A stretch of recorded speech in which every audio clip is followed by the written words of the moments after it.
रिया भक्ति पवित्र कहानियां। 19 साल की राधा बिल्कुल अनाथ थी। जब वो 5 साल की थी तब उसके माता पिता का देहांत हो गया था। राधा को उसकी गरीब बूढ़ी नानी ने ही पाला था।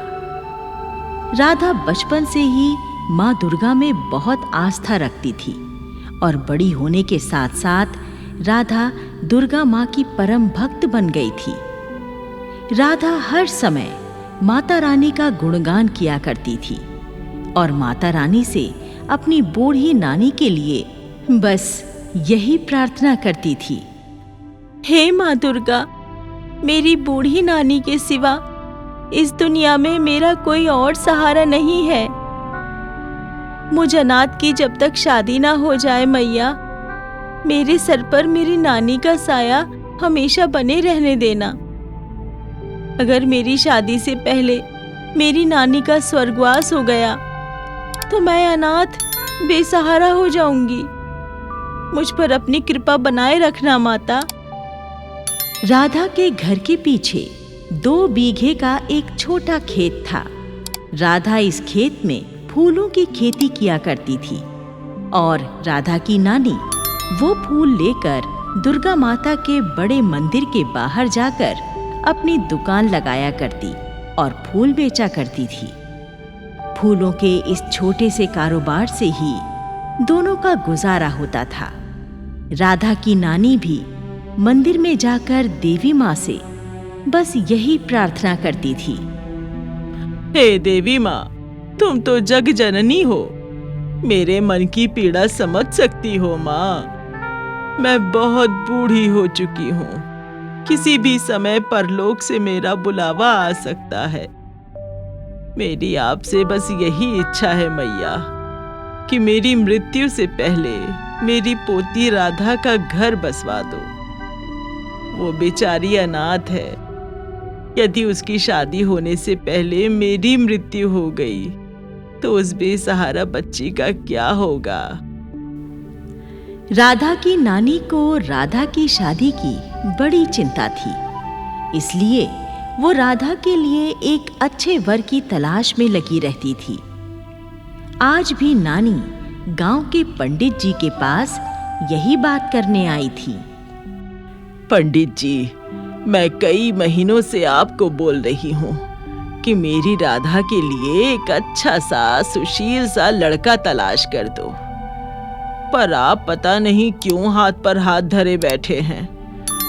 पंडित जी, अब मेरी सांसों का कोई भरोसा नहीं है, पता नहीं कब बंद हो जाए। मैं मरने से पहले अपनी राधा का घर बसा देना चाहती हूँ पंडित जी। अरे अम्मा, मैं हाथ पर हाथ धरे नहीं बैठा, मैं लड़के की तलाश कर रहा हूँ। अच्छे लड़के आजकल बड़ी मुश्किल से मिलते हैं।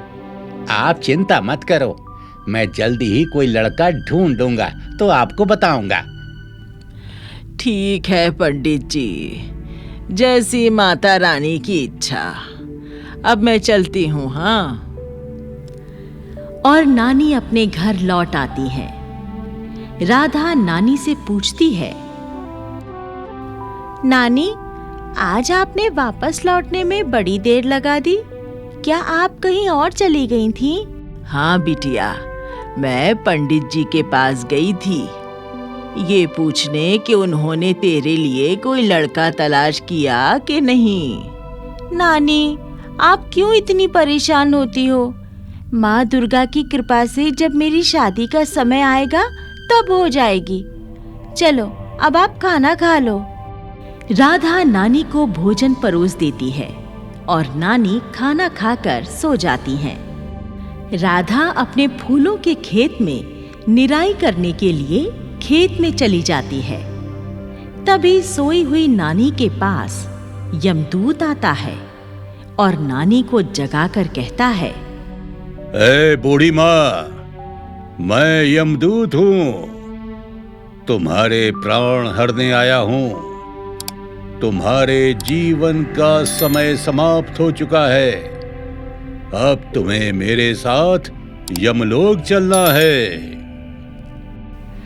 यमदूत जी, एक ना एक दिन तो हर इंसान को ही मरना है, पर अभी मेरी पोती की शादी नहीं हुई है। तुम मुझे कुछ दिन और जी लेने दो, तो मैं अपनी पोती की शादी कर दूं, फिर निश्चिंत होकर मर जाऊंगी। नहीं, ये असंभव है। तुम्हारा समय पूरा हो चुका है। तुम्हें मेरे साथ चलना ही होगा। और यमदूत नानी के शरीर से प्राण निकालकर आसमान पर उड़ जाता है। इधर घर में राधा आकर नानी को मरा पड़ा देखती है तो दुख के मारे रोने लगती है। नानी, नानी, नानी, नानी, तुम मुझे अकेली छोड़कर इतनी जल्दी कैसे जा सकती हो? नानी, अब मैं किसके सहारे जीऊंगी नानी? राधा जाकर माँ दुर्गा की मूर्ति के आगे हाथ जोड़कर बैठ जाती है और रोते हुए प्रार्थना करने लगती है। हे महाकाली, मेरी भक्ति में क्या कुछ कमी रह गई थी जो आपने मेरी इतनी प्रार्थना करने के बाद भी मेरी नानी को मुझसे छीन लिया? मैं अनाथ, अब अकेली किसके सहारे जीऊंगी माँ? मुझे मेरी नानी वापस लौटा दो। अगर आपने मेरी नानी के प्राण वापस नहीं लौटाए तो मैं भी आपके चरणों में रो रो कर अपने प्राण त्याग दूंगी। ये मेरा आपसे प्रण है। यमदूत नानी की आत्मा को लिए यमलोक के द्वार पर पहुंच जाता है और द्वार के प्रहरी से कहता है, प्रहरी, द्वार खोलो, हमें अंदर जाना है। तभी वहां एक तेज प्रकाश फैल जाता है और महाकाली यमदूत के सामने प्रकट होती हैं। यमदूत देवी माँ को प्रणाम करता है। महाकाली मैया, प्रणाम। सदैव सुखी रहो। यमदूत, इस बूढ़ी स्त्री की आत्मा को वापस इसके शरीर में छोड़ाओ। हे माता, मैं ऐसा कैसे कर सकता हूँ? मुझे क्षमा कीजिए। मैं काल चक्र के किसी भी निर्धारित नियम का उल्लंघन नहीं कर सकता। हाँ, यदि स्वयं यमदेव चाहें तो वो ऐसा कर सकते हैं। ठीक है, मैं यमदेव से ही बात करूंगी।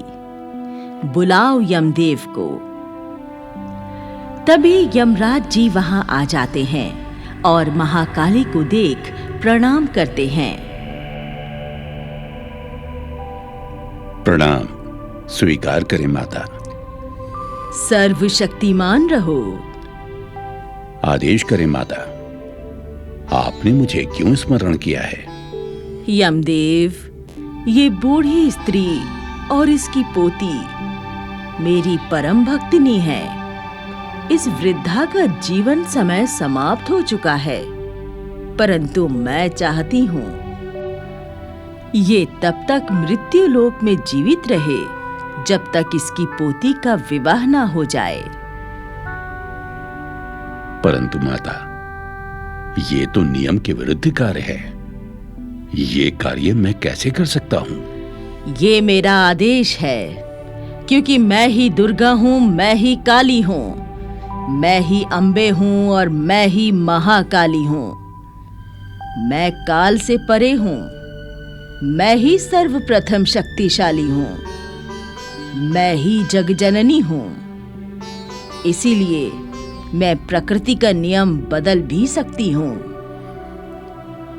ठीक है माता, जैसा आपका आदेश वैसा ही होगा। अब मैं इस बूढ़ी के प्राणों को तभी हरण करूंगा जब ये अपनी पोती का विवाह कर देगी। यमदेव का आदेश पाकर यमदूत नानी की आत्मा को वापस नानी के मृत शरीर में प्रविष्ट कर देता है और नानी फिर से जीवित होकर उठ खड़ी होती हैं। राधा नानी को फिर से जिंदा देखकर बहुत खुश होती है और माँ दुर्गा को धन्यवाद देती है।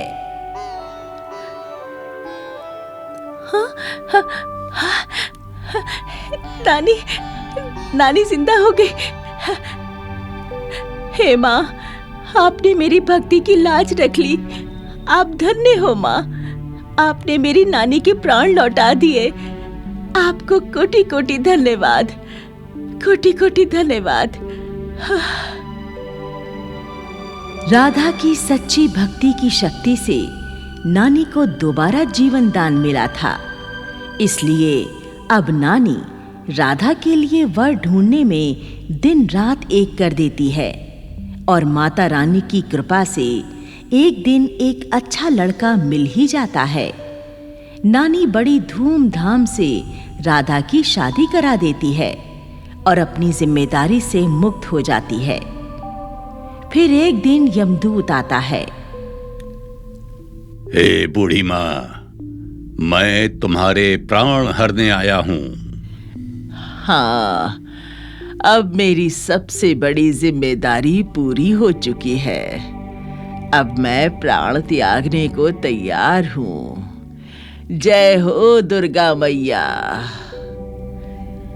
और यमदूत नानी के प्राण हर लेता है।